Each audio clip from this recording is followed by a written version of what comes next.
ये देखो 5,000, 6,000, 7,000 ऐसे आपको ये फ़्लाइट्स मिल जाएंगे भाई।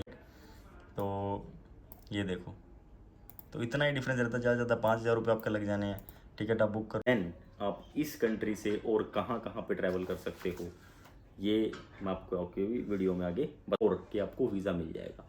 तो मान लो कि इधर आप एशिया में स्ट्रॉन्गेस्ट कंट्री चाइना मानी जाती है, यहाँ एशिया कर सकते हो, ऑन अराइवल है, वीज़ा फ्री है अभी के टाइम में।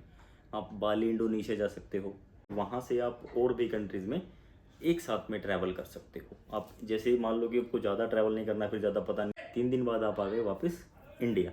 तो ऐसे करके आप एक पूरा प्लान बना सकते हो, ठीक है। और देखो जिस भी रोकेगा, किसी भी तरीके की कोई प्रॉब्लम नहीं है, बड़े आराम से आप ट्रैवल करने के लिए जा रहे हो, आपका पर्पस जो है वो नीट एंड क्लीन होना। Hello friends, welcome back to the channel. मैं रोविंद धीमान आपका स्वागत करता हूं। और भाई इस वीडियो में हम बात करेंगे चाइना के टूरिस्ट वीज़ा के बारे में। भाई टूरिस्ट वीज़ा अप्रूव हुआ है और इसमें क्या तो हमारे डॉक्यूमेंट लगे हैं, कितने दिन में ये वीज़ा आ गया, और मैं आपको एक स्क्रीनशॉट भी दिखा देता हूँ भाई, क्योंकि ये दिखाना भी ज़रूरी है। तो ये नंबर हाइड करना पड़ेगा भाई। तो ये आप देख सकते हो, ये इनका वीज़ा अप्रूव हुआ है, ठीक है। और ये एड्रेस पे इनको ये भेजना है, ठीक है।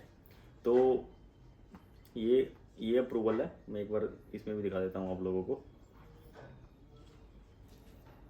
ये अप्रूवल है भाई, ठीक है। तो ये वीज़ा आया है और इसमें टूरिस्ट वीज़ा में जो हमने पहली वीडियो बनाई थी वो बिज़नेस वीज़ा की थी, सिर्फ पासपोर्ट चाहिए होता है एंड उसको वीज़ा प्रोसेस हो जाता है। और इसमें एक दो डॉक्यूमेंट एक्स्ट्रा लगता है।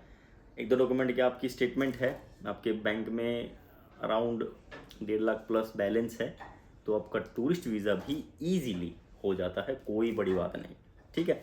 तो अब इस बिहाफ पे ये जो वीज़ा अप्रूव हुआ है इन भाई साहब का, इस बिहाफ पे आप ट्रैवल हिस्ट्री कैसे बना सकते हो। तो ये बहुत सारे बंदे पूछ रहे थे कि यार इस वीज़ा का थोड़ा सा बेनिफिशियल ये कैसे हो सकता है, कैसे हम इसको यूटिलाइज़ कर सकते हैं अच्छे से, और कैसे हम और भी कंट्री ट्रैवल कर सकते हैं इसके बिहाफ पे। तो उसके बारे में थोड़ा सा बताओ, ऐसी काफ़ी डिमांड आ रही थी लोगों की। तो भाई फाइनली इसी के बारे में हम बात करते हैं कि कैसे आप इस वीज़ा से कम 4 कंट्री तो आप इस वीज़ा पे एक साथ एक ही ट्रिप में कर सकते हो बिना किसी प्रॉब्लम के। वो बताऊंगा कैसे इसी वीडियो में आपको, ठीक है। तो अभी हम चलते हैं भाई इस वीडियो में कि इस वीज़ा पे क्या डॉक्यूमेंट्स लगा। फ्रेंड्स सबसे पहले मैं आपको चाइना बिजनेस वीज़ा के बारे में बताता हूँ। बिजनेस वीज़ा के लिए आपको कोई भी डॉक्यूमेंट की रिक्वायरमेंट नहीं है, ठीक है। बेसिकली इनविटेशन पर लगता है, तो इसमें आपका पासपोर्ट चाहिए होता है और 2 फोटो चाहिए होते हैं, सिर्फ यही चाहिए होते हैं आपको। आप इंडिया के किसी भी कोने से वीडियो देख रहे हो, किसी भी कोने से, आपको सिर्फ और सिर्फ अपना जो है पासपोर्ट हमें कुरियर कर देना है। जब हमें पासपोर्ट मिल जाएगा तब आपको टोटल अमाउंट की हाफ पेमेंट करनी है। हाफ पेमेंट करने के बाद आपका प्रोसेस स्टार्ट हो जाता है and within a week, मान लो कि आपने हमें सैटरडे या फिर संडे को कुरियर किया और मंडे वो रिसीव हो गया, तो मंडे आपकी एप्लीकेशन डल जाएगी, या फिर सैटरडे संडे को हमें रिसीव हो गया तो मंडे आपकी एप्लीकेशन डल जाएगी एंड फ्राइडे आपका वीज़ा जो है वो अप्रूव हो जाता है। तो विद इन अ वीक, यानी कि 1 हफ्ते का टाइम आप लेके चलो, ये वीज़ा इजीली अप्रूव हो जाता है। अप्रूव होने के बाद ये आपको फिर संडे तक आपको रिसीव हो जाता है। तो ये इसका पूरा प्रोसेस है, यानी कि 10 दिन मैक्सिमम आप लेके चलो कि आपका अप्रूवल हो जाना है विदाउट एनी प्रॉब्लम।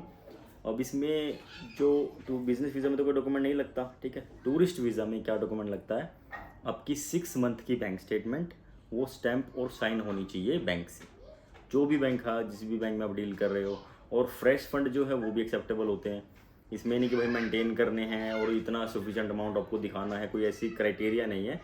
आपको जो मैं बता रहा हूँ कि मान लो कि आपको 1.5 लाख आपके अकाउंट में होना चाहिए the moment you apply the visa, ठीक है। उसके अलावा आप एडिशनल डॉक्यूमेंट में आप ITR दे सकते हो, अपना बिजनेस प्रूफ दे सकते हो, ये दे सकते हो बस। और इसके अलावा कोई फालतू डॉक्यूमेंट की कोई रिक्वायरमेंट नहीं है। टूरिस्ट वीज़ा भी अप्रूव हो जाए, जैसे इनका हुआ तो वो आप लोगों का भी अप्रूव हो जाएगा। तो ऐसे करके आप बड़े ही आराम से इजीली, बिना किसी हेजिटेशन के, बिना किसी टेंशन के, बिना किसी प्रॉब्लम के आप ये स्टिकर वीज़ा अपने पासपोर्ट पे ले सकते हो। एंड देन आप इस कंट्री से और कहाँ कहाँ पे ट्रैवल कर सकते हो, ये मैं आपको आपके वीडियो में आगे बताऊंगा। तो देखो अब मान लो कि आपका फ्रेश पासपोर्ट, आपने एक स्टिकर वीज़ा ले लिया, जैसे कि अभी जॉर्जिया ट्रेंडिंग में है। जॉर्जिया क्या कहता है कि भाई आपके पास अगर कोई स्टिकर वीज़ा है तो वो आप अपलोड करो, हम आपकी फ़ाइल को प्रायोरिटी में डालेंगे एंड चांसेस आर मोर कि आपको वीज़ा मिल जाएगा। तो मान लो कि इधर आप एशिया में स्ट्रॉन्गेस्ट कंट्री चाइना मानी जाती है, यहाँ पे आप ट्रैवल करते हो, देन आप दूसरी कंट्री में भी ट्रैवल करते हो जो कि और अच्छी कंट्री है। जैसे मान लो कि अभी आपको कोरिया जापान का वीज़ा लेना है तो आप चाइना ट्रैवल करो, चाइना के साथ आप थाईलैंड कर सकते हो, ऑन अराइवल है, वीज़ा फ्री है अभी के टाइम में। आप मलेशिया कर सकते हो, ऑन अराइवल है, वीज़ा फ्री है अभी के टाइम में। आप बाली इंडोनेशिया जा सकते हो, जकार्ता जा सकते हो, ऑन अराइवल है, पेड है हालांकि, ऑन अराइवल है।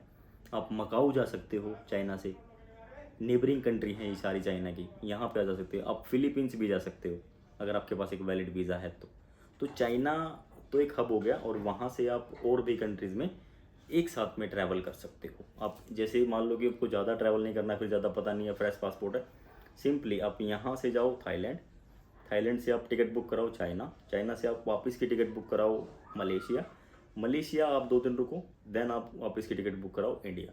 तो आप ऐसे करके दिखा सकते हो। कभी यहाँ से आप जा रहे हो थाईलैंड, थाईलैंड में आपने 3 दिन रुका, देन आप चाइना चले गए, चाइना में आपने 1 हफ्ता लगाया, आप वापस आ गए मलेशिया, मलेशिया में आपने 3 दिन लगाए, 3 दिन बाद आप आ गए वापस इंडिया। तो ऐसे करके आप एक पूरा प्लान बना सकते हो, ठीक है। और देखो जिस भी कंट्री में आप जाओ वहाँ पे आपको क्या होना चाहिए, आपके पास एक रिटर्न टिकट होनी चाहिए। Return ticket in the sense या तो रिटर्न टिकट या फिर ऑनवर्ड टिकट, यानी कि या तो आप वापस आने की टिकट दिखाओ या फिर आप बाहर जाने की टिकट दिखाओ किसी और कंट्री में। तो यहाँ से चले गए आप थाईलैंड, थाईलैंड से चाइना, चाइना से मलेशिया, मलेशिया से वापस आ गए आप इंडिया।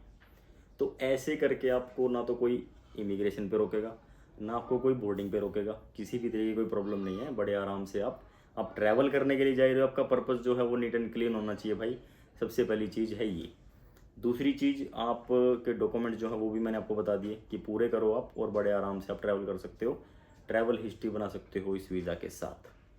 वापस आ जाओ, आप अपनी प्रोफाइल पे काम करो, प्रोफाइल पे काम इन द सेंस कि अपनी बैंक स्टेटमेंट थोड़ी उसको मेंटेन करो, ट्रैवल हिस्ट्री आपकी बन गई है, अपने डॉक्यूमेंट, आपका बिजनेस है थोड़ा उसको आप तरीके से काम करो, बिजनेस ट्रांजैक्शंस करो। बिजनेस इन द सेंस, मान लो कि भाई किसी का बिजनेस है, कोई गाड़ियों की सर्विस करता है, गाड़ी की सर्विस आप करते हो, उससे रिलेटेड आपके अकाउंट में ट्रांजैक्शन होनी चाहिए। वेरी सिंपल, सिर्फ यही चीज़ है भाई, यही चीज़ देखी जाती है। अब आप वापस आ गए, आप जापान का ट्राई कर सकते हो, जापान अगर आप दे देता तो आप साउथ कोरिया भी ट्राई कर सकते हो। तो ऐसे करके स्टेप बाय स्टेप आप चलो तो आराम से आपको अच्छी अच्छी कंट्री के वीज़ा भी मिल जाते हैं भाई, कोई प्रॉब्लम नहीं आती है ऐसे करके, ठीक है। बाकी रिफ्यूज़ल वगैरह तो कोई बड़ी चीज़ नहीं है, आते रहते हैं, उससे घबराने की भी ज़रूरत नहीं है। और ये पार्ट ऑफ ट्रैवलिंग है भाई, ये कोई बड़ी बात नहीं है, आते रहते हैं। आप ट्राई करते रहो, किसी दूसरी इस कंट्री नहीं दी, आप दूसरी कंट्री में ट्रैवल कर लो, कोई प्रॉब्लम नहीं है, वहाँ से वापस आ जाओ, फिर कभी अप्लाई कर देना, कभी ना। तो फ्रेंड्स यहाँ पे आप देख सकते हो भाई, देखो यहाँ पे ना, देखो चाइना के लिए ना आपको दिल्ली इंटरनेशनल एयरपोर्ट से और ग्वांजू चाइना पर 14-14 हज़ार में भी आपको टिकट मिल रही है 1 वे, ठीक है ना। तो ये देखो, अगर हम डिटेल में चलते हैं इसकी, तो आपको कहाँ पे आप ये कर सकते हो, देखो कैथी पैसिफिक है, ठीक है, ये अपडेट हो रहा है अभी, ये प्राइस आ जाता है, देखो 30 आवर का लेओवर है, यहाँ पे हम चलते हैं, ठीक है। इसमें मल्टीपल स्टॉप्स आपको मिलेंगे,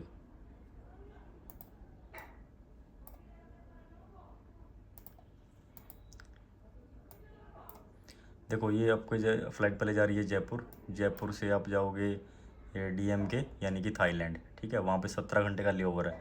आप इस ऐसी फ़्लाइट में आप क्या बेनिफिट ले सकते हो, उसके बाद वो फ़्लाइट जाएगी सीधा ग्वांजू, ठीक है। थाईलैंड से सिर्फ 3 ही घंटे लगते हैं। मान लो कि आप जयपुर से आप यहाँ पे चले गए थाईलैंड, ठीक है, DMK एयरपोर्ट पे 17 घंटे का लेओवर। आप वीज़ा ले लो, आप ऑन अराइवल ले लो, आप घूम के आ जाओ, आप रेस्ट भी कर सकते हो बाहर जाके, ठीक है, कोई प्रॉब्लम नहीं है। वापस आ जाओ आप अपनी, क्योंकि बोर्डिंग पास तो आपको इंडिया से मिल जाएगा, और उसके बाद आपको वापस आके इसी एयरपोर्ट से देन आपको ग्वांजू की फ़्लाइट मिल जाएगी। तो यानी कि अगर थाईलैंड से आप देखो मैंने बताया भी था पहले कि आप अगर थाईलैंड से चेक करोगे, DMK में डाल देता हूँ, ठीक है, बैंकॉक, एनी और चाइना, तो कितने कितने रुपए में फ़्लाइट आपको मिल जाती है ये देखो 5,000, 6,000, 7,000 ऐसे आपको ये फ़्लाइट्स मिल जाएंगे भाई चाइना के लिए। ये देख लो आप। देखो ग्वांजू जो मेन है चाइना में, आपको पता ही होगा। ग्वांजू है, आप लोगों ने सुना होगा। शेंजन है, ठीक है, आप लोगों ने सुना होगा। तो और शंघाई है, आप लोगों ने 7,000 में भी शंघाई की मिल रही है। तो बहुत सारे देखो सस्ते में आपको अगर लेना तो ग्वांजू कर लेते हैं। 4800 रुपये कुछ बता रहा है ये टिकट। तो ये देखो, तो इतना ही डिफरेंस रहता है। ज़्यादा ज़्यादा 5,000 रुपये आपका लग जाने हैं। टिकट आप बुक कर लो यहाँ से, जैसे मैंने बताया कि आप यहाँ से करो बैंकॉक, बैंकॉक से वहाँ। ये चाइना आप एक बार देख लेते हैं, मैप में भी आपको थोड़ा सा मैं दिखा देता हूँ। इतनी डिटेल में भाई कोई जाता नहीं है, लेकिन आपकी सहूलियत के लिए मैं आपको बता दूं कि ये कैसे कैसे आप इस चीज़ को कर सकते हो। ये चाइना है, ठीक है। चाइना हम चले जाते हैं, थोड़ा सा पीछे आते हैं एंड ये देखो आप, ये है वियतनाम, ठीक है। चाइना से अटैच करता है वियतनाम। तो इसका वीज़ा लेकर आप साथ चाइना के साथ हनोई भी जा सकते हो, ठीक है। हांगकांग भी इसके पार्ट ऑफ चाइना ही बोलते हैं। तो हांगकांग का PR लेके आप यहाँ पे भी जा सकते हो, ठीक है। और चाइना के साथ फिर आप जैसे अपना ये थाईलैंड तो हो ही गया, थाईलैंड हो गया। लाओस, कंबोडिया का वीज़ा आप थाईलैंड से ऑन अराइवल ले सकते हो। ये मैंने बहुत सारी चीज़ें पहले डिटेल में वीडियो बना रखी है, ठीक है, चाइना के साथ। और फिर आप मकाऊ भी जा सकते हो, जैसे मैंने बताया फ़्लाइट आपको देखी मिल ही रही थी। तो ये बहुत सारे मल्टीपल ऑप्शन है इस वीज़ा के साथ, काफ़ी बेनिफिशियल है ये वीज़ा। तो इस वीज़ा पे आप अपनी बेस्ट ट्रैवल हिस्ट्री बना सकते हो। कैसे, वो मैंने आपको इस वीडियो में बताया है। बाकी भाई देखो, बहुत सारी क्वेरी आपकी होती हैं, हम लोगों को टाइम भी देते हैं, सारी चीज़ बताते हैं। तो अगर इस वीज़ा आपको ये लेना है तो घर पे बैठे बैठे आपको कहीं आना जाना नहीं है। इस वीज़ा की सर्विस आपको ऑन योर डोर स्टेप मिल जाएगी। आपको कांटेक्ट कैसे करना है, इंस्टाग्राम पे कांटेक्ट करना है, वहाँ पे आपको डिटेल मिल जाएगी। देन आप अपना पासपोर्ट जो प्रोसेस करवा सकते हो और ये सर्विस ले सकते हो, ये वीज़ा भी ले सकते हो विदाउट एनी प्रॉब्लम। किसी एजेंट के चक्कर में पड़ने की ज़रूरत नहीं है भाई, खुद ही आप ये सारी चीज़ें ट्राई करो। खुद ट्राई करोगे ज़्यादा सीखोगे, एजेंट के चक्कर में रहोगे पैसे ही बर्बाद करोगे बस, ठीक है। तो यही था मेरा भाई, मिलेंगे नेक्स्ट वीडियो में। Till then take care, bye, thank you so much.